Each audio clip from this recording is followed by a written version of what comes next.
नमस्कार, आप देख रहे हैं आज तक। आपके साथ मैं हूं सईद अंसारी। इस वक्त दिल्ली से एक बड़ी खबर आ रही है। दिल्ली में 10 दिनों से जारी एमसीडी की हड़ताल पर यह बहुत बड़ी खबर है। उपराज्यपाल के साथ एमसीडी के मेयरों और कर्मचारी यूनियंस की बैठक हुई है। एमसीडी हड़ताल पर एलजी का बड़ा ऑफर इस बैठक में सामने आया है। बैठक में एलजी की पहल पर डीडीए से 300 करोड़ रुपए लिए जाने का फैसला हुआ है, यानी कि डीडीए अब 300 करोड़ रुपए एमसीडी को देगा। यह बड़ा फैसला हुआ है। यह रकम टैक्स के रूप में डीडीए पर बकाया थी और इस पैसे से एमसीडी कर्मचारियों को मार्च तक का वेतन मिल सकता है, यानी कि अगले 2 महीने और फरवरी मार्च तक का वेतन एमसीडी कर्मचारियों को 300 करोड़ रुपए से मिल जाएगा। बैठक के बाद एमसीडी के मेयरों ने दिल्ली वालों के हित में कर्मचारियों से हड़ताल वापस लेने की अपील की है, लेकिन यूनियन के प्रतिनिधि हड़ताल वापस लेने को फिलहाल तैयार नहीं हैं। इन कर्मचारियों का कहना है कि हमारी सारी मांगे मानी जाएं।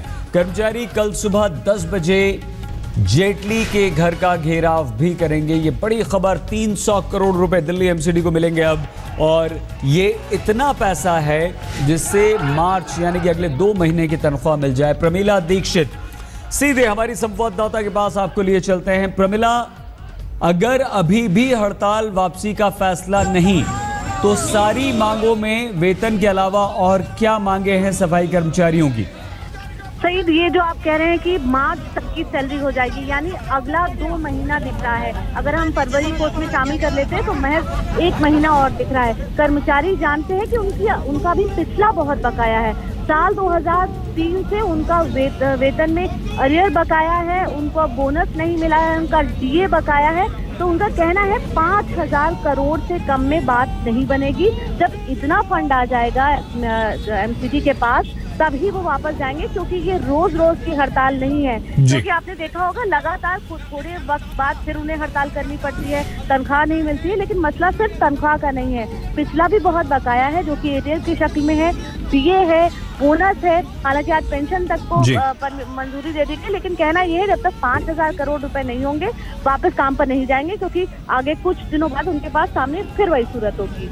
महत्वपूर्ण बात प्रमिला आपने यहाँ पर कही है। बहुत धन्यवाद आपका। प्रमिला दीक्षित हमारी संवाददाता जानकारी दे रही थी। 500 करोड़ की मांग एमसीडी कर्मचारियों की तरफ से हो रही है। 300 करोड़ उन्हें डीडीए दे रहा है, क्योंकि जो कि डीडीए पर बकाया था और ये एलजी के आदेश के बाद दिया जा रहा पैसा है। लेकिन लगातार 10वें दिन वेतन को लेकर कर्मचारी, एमसीडी कर्मचारी सड़कों पर हैं। अलग अलग इलाकों में प्रदर्शन चल रहा है।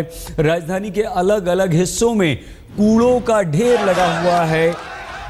परेशानी काफी बढ़ चुकी है दिल्ली वालों की, और इस पूरे मामले में दिल्ली हाईकोर्ट ने अपनी जबरदस्त नाराजगी भी जाहिर कर दिया। अदालत ने एमसीडी को कड़ी फटकार लगाई है और दोबारा सुनवाई भी हुई है, जिसमें तीनों एमसीडी कर्मचारियों मेयरों को कर्मचारियों की हड़ताल खत्म करने को लेकर बुलाया गया है अदालत में। लेकिन 10वें दिन भी लगातार धरना प्रदर्शन। दिल्ली के अलग अलग हिस्सों में आज भी एमसीडी कर्मचारी प्रदर्शन कर रहे हैं।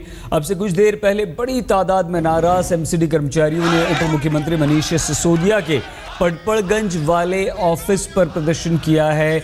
इन नाराज एमसीडी कर्मचारियों ने मनीष सिसोदिया का पुतला भी फूंका। कपिल मिश्रा जो कि दिल्ली सरकार के मंत्री हैं, उनके घर के बाहर भी प्रदर्शन किया गया, और कपिल मिश्रा के घर के बाहर भी बड़ी तादाद में एमसीडी कर्मचारी इकट्ठा हुए और वहां पर मुख्यमंत्री अरविंद केजरीवाल और पर्यटन मंत्री कपिल मिश्रा का पुतला फूंका गया। मुख्यमंत्री अरविंद केजरीवाल के खिलाफ नाराजगी NH24 पर भी दिखाई दी है।